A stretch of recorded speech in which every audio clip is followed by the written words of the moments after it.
slithering on next to you in church, amen, and they get in your ear because that's an opportune time. Amen. And then you don't really pay attention to what that person says because you can't look beyond that nice exterior because what?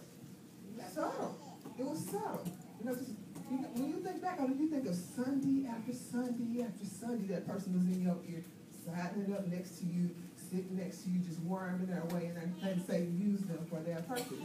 Or that week after week after week, you kept looking at that person sitting there, and that person was sitting there, and you thought about your bills. It just crept up on you, didn't it? Yeah. So be careful with those kind of things. No, so Eve doesn't walk away. So what happens when we don't walk away from those conversations? It makes people think they can take a step further. Amen, because you're listening. Amen. Right. And so they got your ear. So what does he do? The second thing that he does, he just straight out lies. What did he say? He said, God, when we go to the next verse, he says, God didn't say that. He said, you won't die. Is that what he said? He said, you will not die. Am I wrong? On Genesis 3:4, what does it say? Somebody read it to me.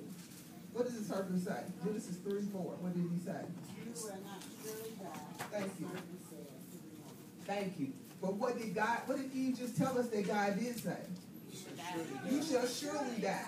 Now, this one kind of throws me a little bit. Now, we know Adam and Eve were not familiar with evil, but we are.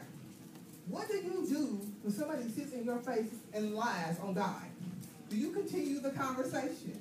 Okay, say God did not even tell Eve that. Say Adam told her that.